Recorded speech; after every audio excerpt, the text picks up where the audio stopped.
Hello everybody, this is AnubisRex and I'm stopping by with a new video for my Deathstroke cosplay. But before we get into that, I wanted to talk a little bit about my new workspace. This is a space I have set up to record music and also do video production. And on the opposite side of the room, I actually have a workstation for sewing. I have 3 machines, one of them is an industrial machine. Thing will sew through frisbees. But sometimes when you're working on a really involved cosplay, things might get a little out of hand, and before you know it, you've made quite a mess. So my new space went from being pristine to, yeah.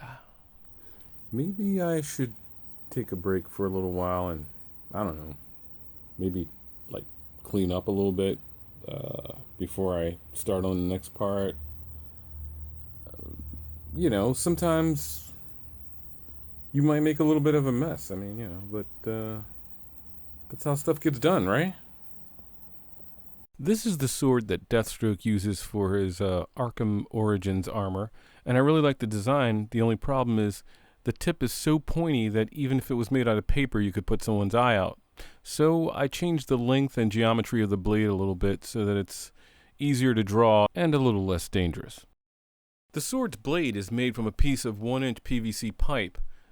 I flattened it between 2 boards after heating it with a heat gun, and then used a belt sander to shape the blade. The other parts of the sword are made from solid PVC trim and craft foam. After I finished making the blade, I wanted to use Plastidip on some of the parts of the foam armor, so I needed to do a texture and paint test. And I used that on all of the armor parts below the thigh, because I wanted them to have a more dull and worn look.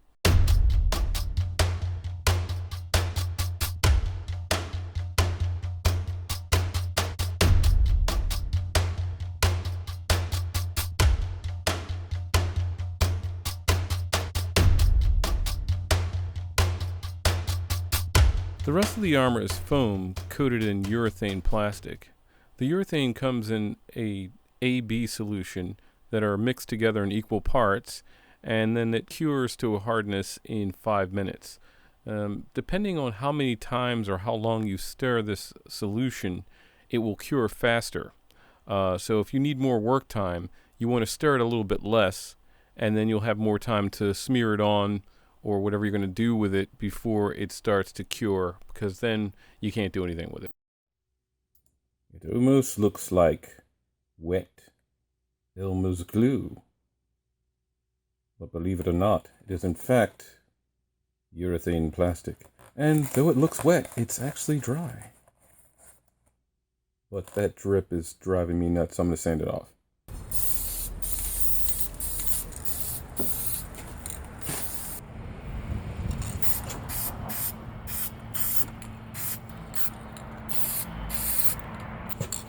Now normally you would want to keep the area that you're painting in free of dust and debris, and be careful while handling the paint between drying layers and such.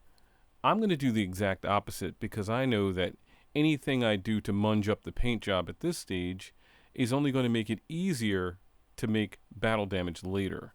So all that goes out the window. I'm also forgoing taping parts of the paint job so that you get a natural overspray to give it a similar look to some of the parts of the armor and the reference I'm using. Then I just repeat the process for all the remaining parts of the armor, cutting, coating, and spraying until everything's done.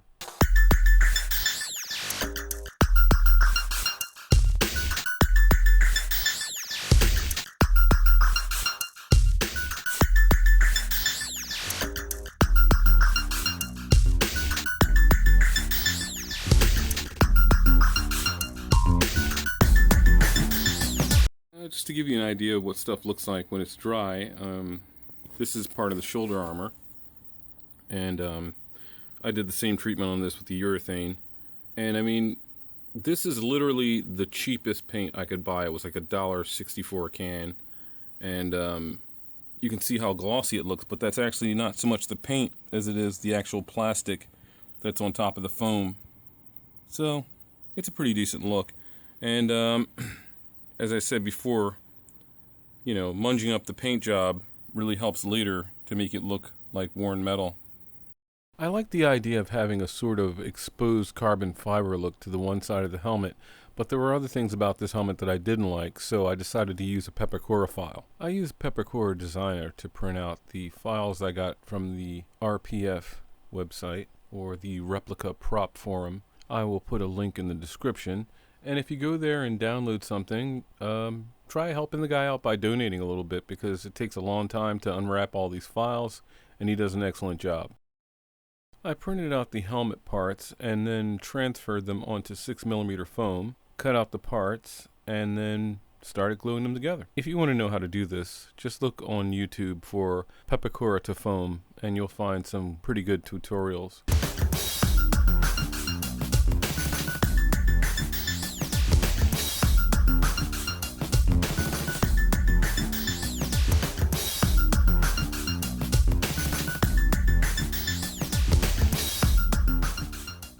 I played around with the scale of the Pepakura file until I got it really close to the size and shape of my head. So one of the most important things I found later to do was to actually add a fan so that I could get some fresh air, because it's kind of hard to breathe in this thing.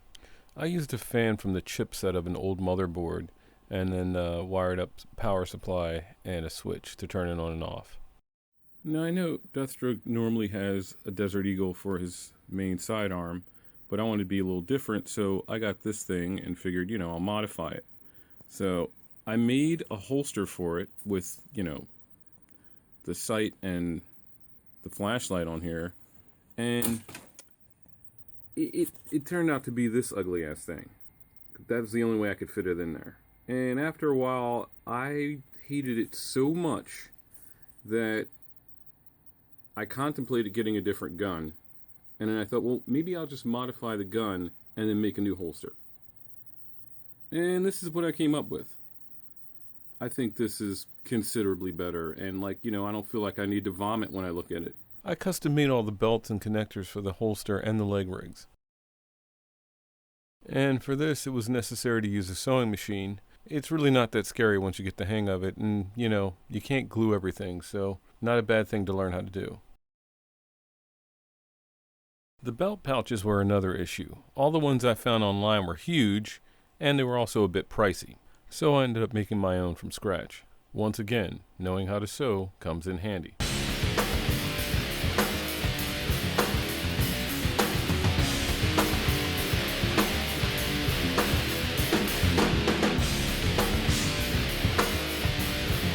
Well, I hope you enjoyed the video. Feel free to like, comment, and subscribe. Thanks for watching, and I'll see you next time.